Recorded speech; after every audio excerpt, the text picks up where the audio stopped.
Ladies and gentlemen, the hosting of this training course is a very special occasion for us at the Cairo Center. On the one hand, it's the culmination of 8 months of very hard work for which I am indebted to my colleagues at the center. On the other hand, it's another highlight of what has been an extremely exciting year for Triple CPA.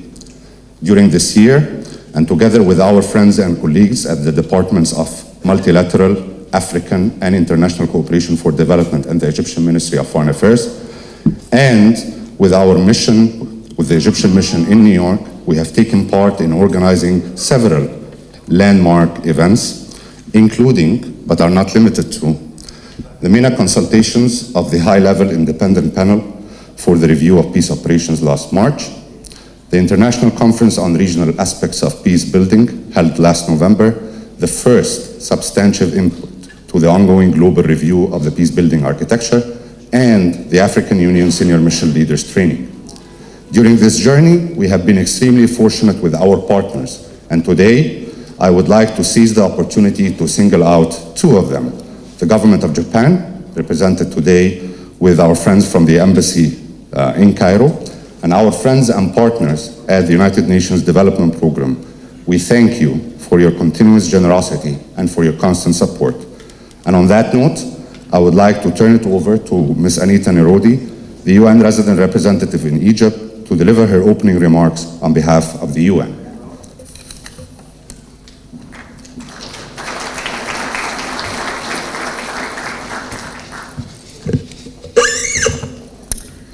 Your Excellency, Mr. Sameh Shukri, Minister of Foreign Affairs in Egypt, Councillor Ashraf Swalam, Director of the Cairo Center for Training on Conflict Resolution and Peacekeeping in Africa, the Triple CPA, which is part of the Ministry of Foreign Affairs in Egypt, Excellencies, distinguished resource persons, facilitators, course participants, members of the UN family, ladies and gentlemen, on behalf of the Under-Secretary General for Peacekeeping Operations and the Under-Secretary General for Field Support, I am delighted to welcome you all for the Senior Mission Leaders course, the 21st course in this very valuable series.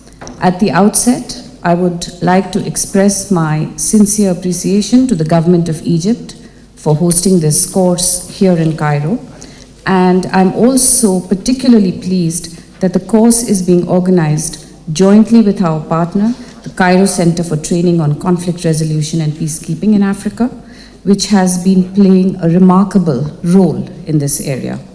I would like to acknowledge the long-standing collaboration between the Center and UNDP here in Egypt since 2008, with the generous contribution of the Government of Japan, which has made this course possible and which has supported the Center's efforts for training programs in peacekeeping and conflict resolution, with a focus on gender mainstreaming in peacekeeping operations in Africa, in line with the UN Security Council Resolution 1325.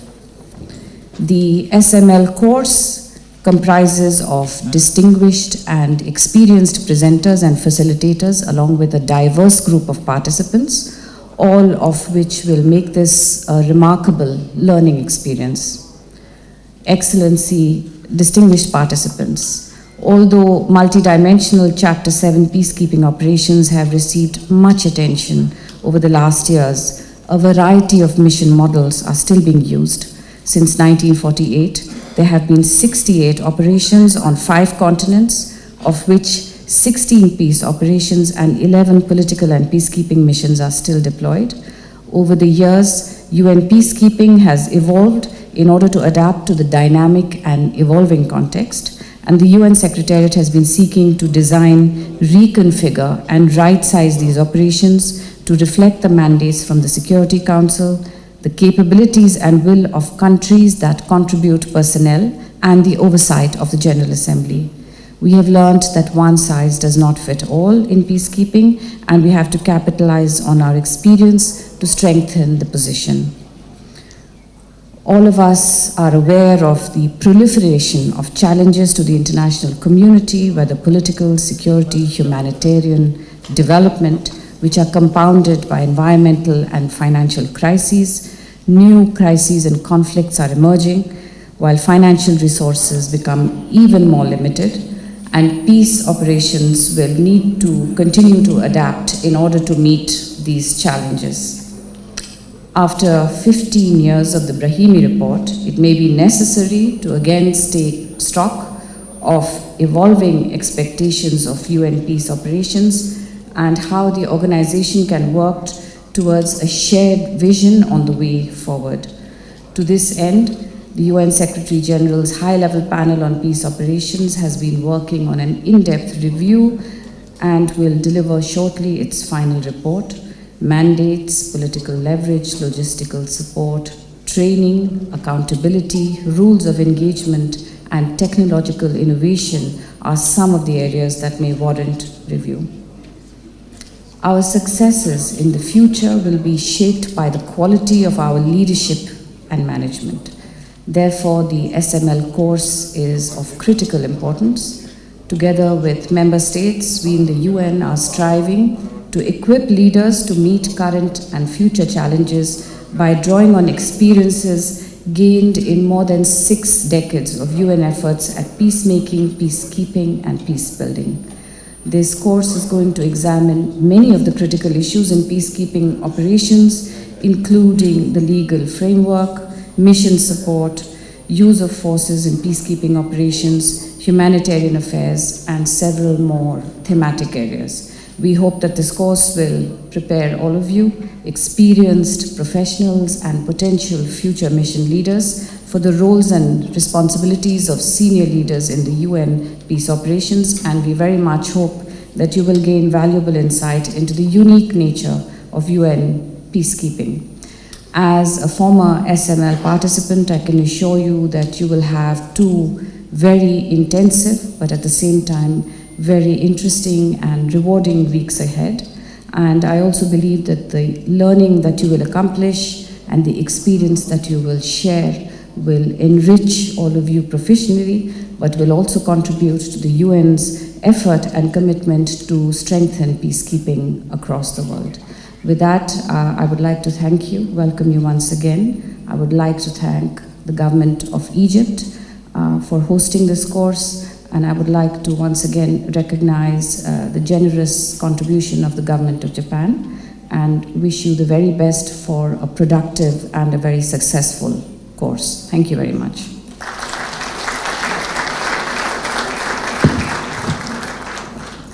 Excellencies, ladies and gentlemen, I now call on His Excellency Minister Sameh Shukri to deliver the opening speech.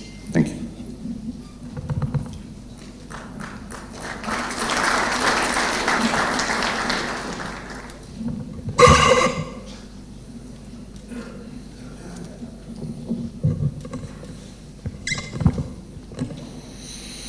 Thank you very much, Excellencies, distinguished guests, ladies and gentlemen. It gives me great pleasure to welcome you to the opening ceremony of the 21st session of the United Nations Senior Mission Leaders Training Course.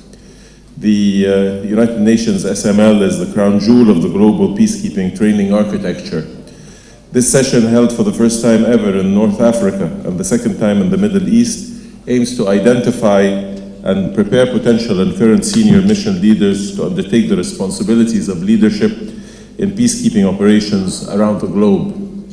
During the coming 2 weeks, those officials will be engaging with the best that the world has to offer in terms of speakers, mentors, trainers, and facilitators on what it takes to lead a multidimensional peacekeeping operational, and at a time when conflict and strife is engulfing the world, we count on you to contribute to the global efforts to regain peace and stability. On that note, let me welcome our guests from the United Nations Integrated Training Service of the Department of Peacekeeping Operations and Field Support, the distinguished mentors, speakers, facilitators, and trainers in the course. I welcome you all to Cairo. And as we were mentioning outside a few moments ago, I understand that the course is quite intensive and does not usually provide an opportunity for trainees to do other than the course, but on this occasion I hope that you will have some opportunity to see Cairo. Let me also welcome the representatives of Japan and the United Nations Development Program in Cairo. Your contribution and support to the activities of the Cairo Center for Conflict Resolution and Peacekeeping in Africa, including this course, are commendable. Ladies and gentlemen, this Cairo session of the United Nations SML comes at a critical juncture for peacekeeping. It also coincides with the imminent release of the report of the high-level independent panel on peace operations assembled by the Secretary General last October. From our standpoint as a top troop contributing country and as the host of the high-level panel's MENA consultations conducted in Cairo last March, we are particularly interested in the findings and recommendations that the panel will present to the Secretary General and indeed to the world. We also look forward to the discussions that will ensue, the results of which could affect and potentially reshape the future of peacekeeping for years to come.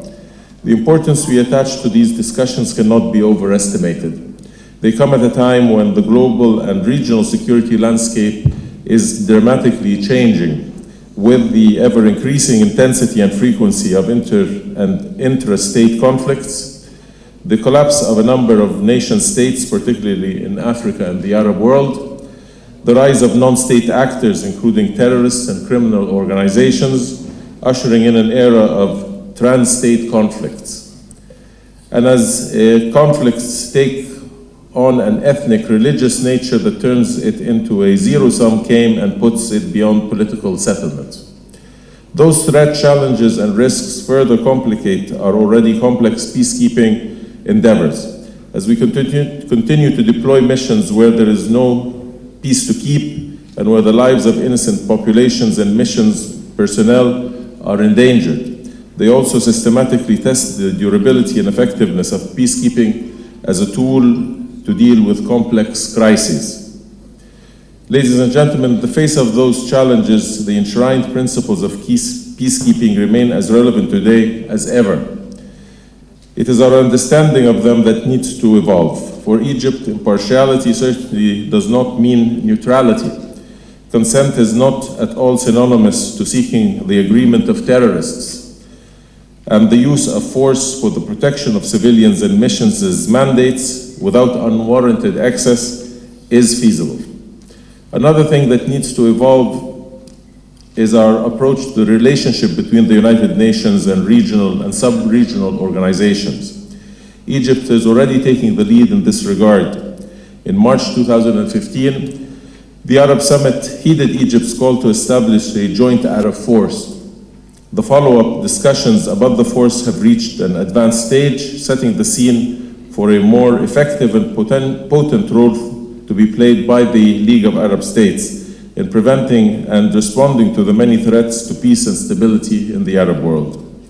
Within the African context, Egypt continues to play a very active and constructive role in the African Union, supporting the development of the African Standby Force, scheduled to be fully operational by the end of this year, as well as developing the African Union's Commission's capabilities in the areas of mediation and conflict prevention, as adopted in the AU Summit last January.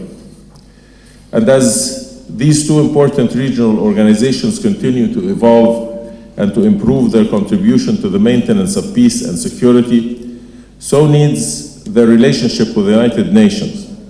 We have already played an important role in facilitating this discussion.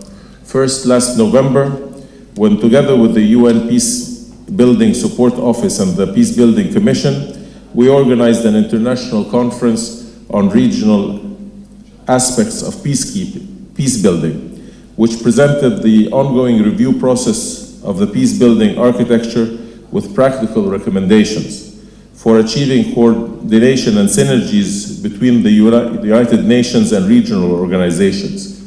And second, last March when we hosted the MENA consultations of the UN High-Level Panel for the Review of Peace Operations, which allowed for a deeper and substantial discussion to take place between the United Nations and the League of Arab States. Those are the forward forward-looking global debates and discussions that Egypt is already actively engaged in and will continue to do so in the future, especially as the 10-year framework agreement between the United Nations and the AU comes to a successful conclusion next year, and as the League of Arab States readies itself for the establishment of the Joint Arab Force. Moreover, Egypt's contribution to doctrinal and policy debates in the field of peacekeeping is only one element of its larger leadership in peacekeeping. Egypt has been and continues to be a top contributor to peacekeeping operations around the world. Currently, more than 2,400 of our men, and I am happy to note women, are being deployed in 8 United Nations peacekeeping missions. Our involvement in training of peacekeeping personnel through the Cairo Center for Conflict Resolution and Peacekeeping is not only at records high, but also has expanded to include new thematic areas such as border issues. Ladies and gentlemen, this year Egypt is a candidate on behalf of the African Group for election to a non-permanent seat on the Security Council of the United Nations for the period 2016-2017. Egypt approaches this bid while recognizing the great responsibilities and weight of such membership, and it indeed is a responsibility that we take very seriously, as we have during the past periods of our Council, during the years 1949 to 50, 1961 to 62, 84 to 85, and lastly 96 to 97. It is the intention of Egypt to use its membership in the Security Council, and we stand confident in our campaign and our ability to fulfill this duty to be an effective voice of Africa and the entire global South in various forums. In this context, I would like to reaffirm Egypt's commitment to achieve international peace and security and its support for the role of the Security Council in addressing situations that represent a source of concern and threat to international peace and security. Moreover, let me use this opportunity to express Egypt's readiness in principle to host a United Nations Regional Service Center to support peace operations in the Middle East. Ladies and gentlemen, finally, let me wish you a successful training and an enjoyable stay in Egypt. I thank you very much.